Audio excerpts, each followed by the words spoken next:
Hey, good morning, everybody. Peter Kyman here with the Kyman Real Estate Group here at Keller Williams, coming to you live today from our home office right here in Wake Forest, my actual personal home office.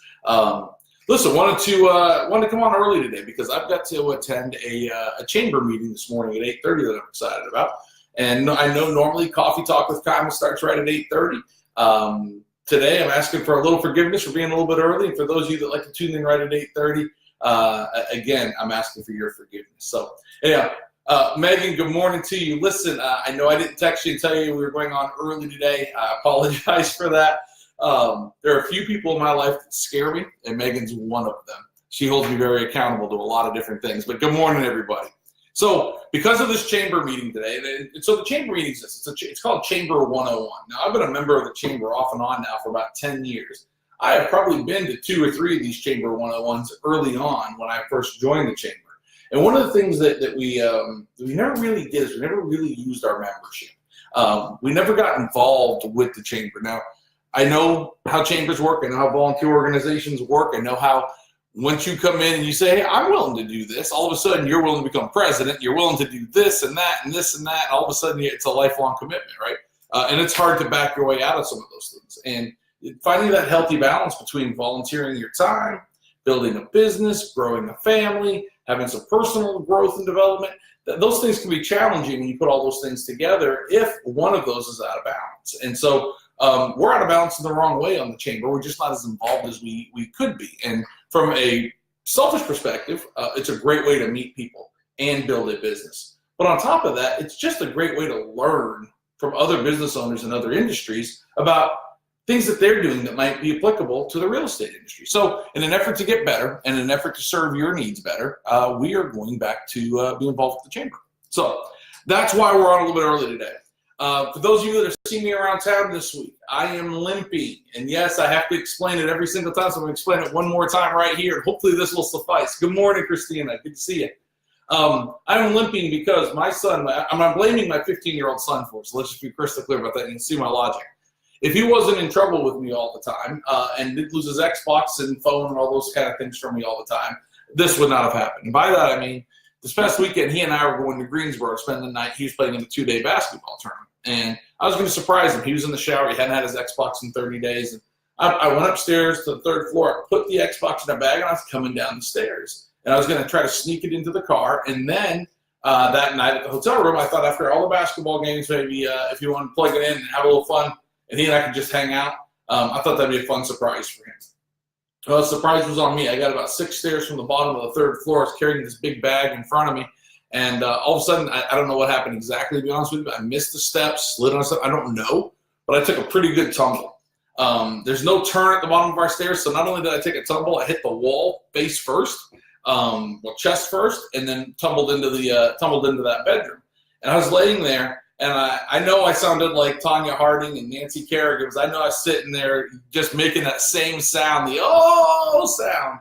And my dog was all over me, licking me. Camden came running in. Jen came running in. And I sat there and I thought to myself, did I just break my foot? I mean, I mangled my foot in some sort of way. I drove to Greensboro, walked around that basketball complex, and I was walking on my heel only in my right foot, and it felt horrible. So for 2 days we did that. I got back that afternoon, and I've had my foot elevated pretty much ever since, as much as I possibly can. And it's healing now. Boy, I'll tell you what, I did some damage to it. It is painful. I finally got to move all 5 toes just this week, or just this last couple of days. So feeling like there's some progress. But if you see me limping around town, and I kind of getting a little bit worn out telling the story, this is what happened. So anyhow, we've got a baseball tournament this weekend. Looking forward to that. Our boys they're more beat up than I am, but I've never seen a little group of guys with more.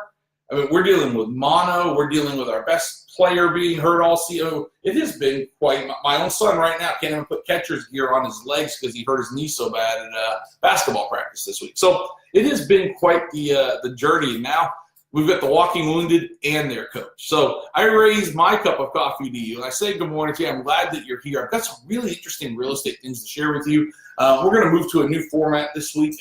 We started this last week giving you some tips about how to get your house ready for the market. Got a couple of additional tips we're going to keep adding to that list for you. And so we're going to give you a tip of the week. And maybe there'll be 2 or 3. We'll see. Anyhow, we just booked our first vacation in I don't know how long. My wife will let me know that it's been a long time. We're going back to our favorite place. We're going to the coast of Maine. We love going to Kennebunkport and Ogunquit and just up and down the coast of Maine. So we're going up there for a week in about a month or so. And so not even a month, I guess. And we could not be more excited. The salt air, the people of Maine, just the idea of just being able to tap the brakes and slow down a little bit. We're going to do a little deep sea fishing. Captain Ben Welch. If you guys are looking for a charter captain off the coast of Maine, go see Captain Ben Welch at Stryker Charters. One of the best people we've met. And we're so grateful for him. So we're going back years later to go back and see Captain Ben again. But we're super excited. Share with me, what are you doing for vacation this year? What is it that you have planned? And maybe we'll pick up on yours. I'm going to share something with you I found very interesting. I have told everybody that my wife wants to go to Bora Bora badly. But those of you that know Jennifer also know that she hates one thing more than just about most other things other than sharks. She hates sharks. She hates the sun. She doesn't like direct sunlight. And so if you see her in the car, you're lucky because usually it's all blacked out windows and shades down and blankets on. She hates the sun. And Bora Bora. So we were watching The Amazing Race the other night together, and they were going to Switzerland, and it was just gorgeous. I kept hearing her say, "Oh, wow, that's pretty, that's pretty." So I asked her, Bora Bora or Switzerland? And for the first time in I don't know how many years, Bora Bora was not the number one choice. So I'm okay with that. I'm super excited about that. Feel better? Oh, thanks, Miranda. I thought you were telling me where you're going on vacation. I know where you're going. You're going back to Burlington. And I have a suspicion, Miranda, you're probably driving. Megan, yes, I know you're excited about Nashville. What a great city. NFL fans will attest, what a great city to host the NFL draft this year. But I've heard so many great things about Nashville, Tennessee. I'd love to get there as well. But tell me, where are you going on vacation this year? Christina, you don't take enough vacations. You need another one. All right, so let's talk about real estate. Right now we're looking at a kind of a tale of two markets, right? There is a luxury market for buyers, right? The luxury market is for buyers right now. In other words, if you're looking at $400,000 and above, buyers rule the roost. Sellers no longer rule that roost. If we break down those numbers, you'll see, and we're going to do this for you next week. When you break down those numbers, you'll see that the months of inventory are much higher at the higher levels, pricing levels, and it's really become more of a buyer's market the higher you go. And that number, that of $400,000, guys, there's so much inventory out there at $400,000 right now that buyers have a lot of choices. I'm going to give you an example. I ran a report for 2 Wake Forest listings we have right now. There's 63 homes listed between $375,000 and $425,000. In just that $50,000 range, you get somebody who comes and says, we want to be in around $400,000. There's 63 options for detached homes alone just in Wake Forest. Guys, that's a lot to choose from. You got to have differentiators. There's got to be something different there. Second market, anything below that 400, 350, we start getting closer to starter homes. Guys, that's still a seller's market. Builders, if you can find a way to build in that price point, I'm working with a couple that are. That we would still consider that a seller's market. There's just not enough inventory there. So sellers still control that market. So we kind of consider that a tale of two markets. Good morning, Jen. Jen's looking at the clock and looking at me wondering, why did he start so early? Because you know she hates to miss coffee talk, right? All right, so when we look closer at the numbers, let's look at the months of inventory. So I've been giving you the months of inventory statistic the last few weeks. The overall months of inventory in our market continues to climb, and it's a slow climb, but it's a continuous climb. We're now up to 2.37 months of inventory in our market. That's up from 2.35 last week, I believe. That's not like a big change, but it's a constant change, guys. Meaning more and more houses are hitting the market and not selling. More and more people are wanting to sell their houses and get them on the market now. Right now in our market, there are 15,805 total homes that are either active or under contract. That number's been holding fairly steady, except for the actives continues to climb as well. That's up by about 300 homes in the last 2 weeks. Our rolling 12-month number, meaning how many homes have closed in the last 12 months in our market, still just barely over 40,000. Houses are still selling. By no means am I trying to scare anybody about the market. The market is shifting. There is no question anymore. The numbers stated, there is no question the market has shifted and is continuing to shift. I am not putting up a warning sign that we're heading into 2007 and 2008 again, because the conditions are completely different. The world is a different place. Unemployment's in a different place. There's so many different determining factors. But does that mean that we're going to be staying at around 2 months worth of inventory for a long time and prices are going to continue to increase and sellers are going to continue to dominate the market? No, guys, that's going to continue to change. And it already has. So let's talk about some more specifics in terms of which municipalities are seeing different levels of inventory. As you can imagine, Raleigh being one of the lowest levels of inventory. Everyone wants to be as close to the city as they can. They want to be as close to the airport as they can, shopping, infrastructure, jobs, that kind of thing. So they're just under 2 months of inventory, just under 2 months of inventory. Wake Forest, by just the opposite side of that, is sitting at just at 3 months worth of inventory. It's 2.99 months of inventory right now. Fuquay Varina at 2.32, another market that all builders have been flocking to because they see the advantage of lower price property down there. But if you look at what's happening in Fuquay right now, the traffic concerns that you're hearing about in North Raleigh and Wake Forest, you will now start hearing about in Fuquay and Holly Springs. Speaking of Holly Springs, highest level of inventory in the entire market, 3.14. It's high. 3.14 months of inventory in Holly Springs right now. Cary's is sitting at 2. Knightdale, lowest amount of monthly inventory on hand right now is Knightdale. If you haven't been to Knightdale lately, I encourage you to get there. Guys, things have changed drastically there. Their infrastructure, their park is the best park in Wake County as far as I'm concerned. It's a wonderful park. The brew pubs, just what they're doing there is really, really nice. If you haven't been to Knightdale in a long time, it's not your father's Knightdale anymore. Or as the locals like to say, Knightdale. We combine Wendell and Zebulon. They're just over 2 months of inventory.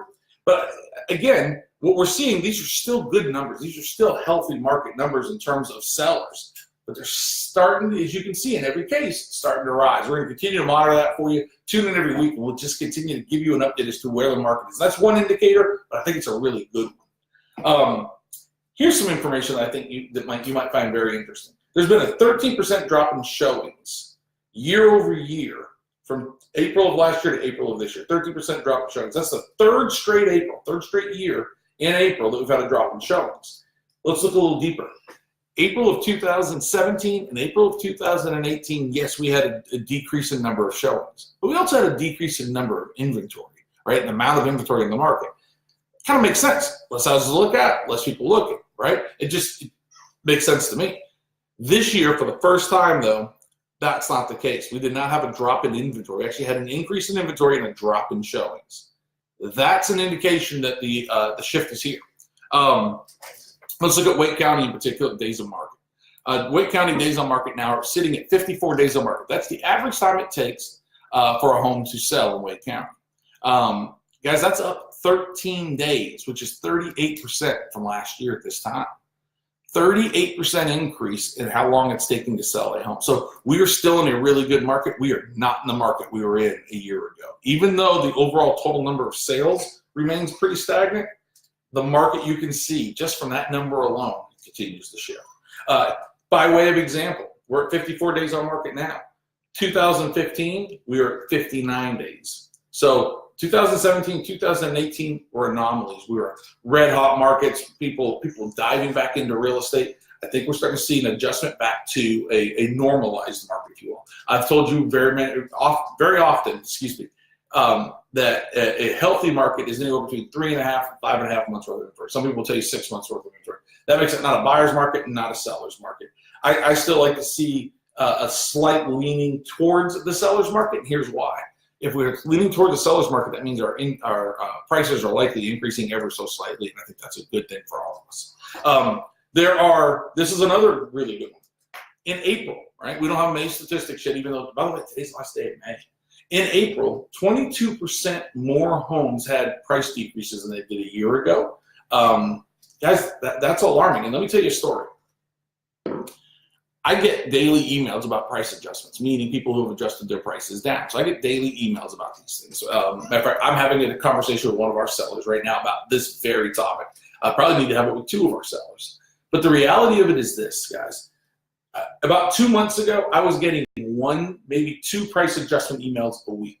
Today, I'm getting 4 or 5 a day at least. And I'm not getting them all. These are just the ones I'm picking up on. Because it has been a drastic increase in the number of price adjustments, and by all agents, really, really talented and really good agents, they're also adjusting prices. Brand new agents, right? You can understand maybe they priced it wrong to begin with, or maybe they didn't have the wherewithal to stand up to the seller and really discuss pricing. But in either case, we're seeing that. We've got a listing right now where on paper, we're priced right on paper. Conditions great, location's great, exposure's been fantastic. Leaves us one variable, and that's price, guys. Right now, we are adjusting. If you remember the 2007 and 2008 market, for those of you that were in it at the time, the reality of it was you would have a house price here, and the market would be here, and it would continue to drop, and you would drop the price here. You were chasing the market down because you could not catch it. Nobody wanted to admit or believe where we were headed. Again, not scaring you, but there are some indications that we're seeing a little bit of that right now with houses that are slightly overpriced. So for what it's worth.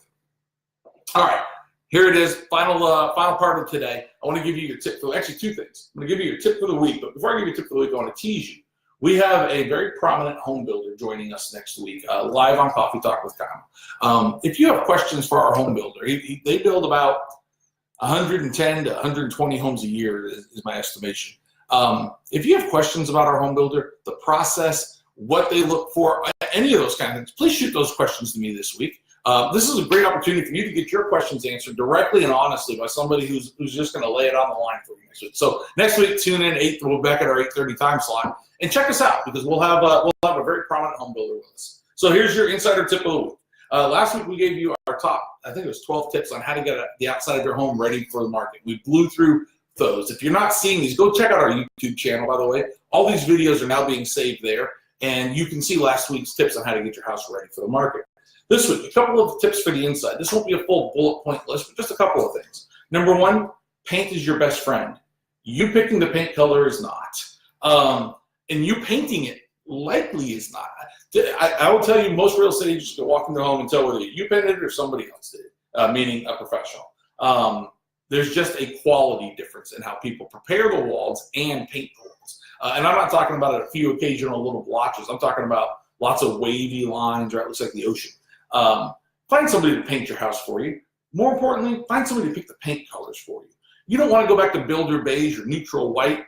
Oh, maybe you do. I don't know. But leave that up to the experts. So I don't even pick those paint colors. We rely on our staging consulting team, both at Triangle Staging and Design and Jennifer and Becky over here at Style House. And in both cases, they do this every single day. They're on trend. They know the style of home that you have.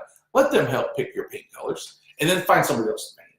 Number two, because listen, people buy and sell based on emotion. Don't ever forget that. And number two, pick up all your throw rugs. Show off those hardwood floors. Throw rugs, it's just clutter that eats equity, right? So if you have little throw rugs, runners, things like that, pick them up, get rid of them.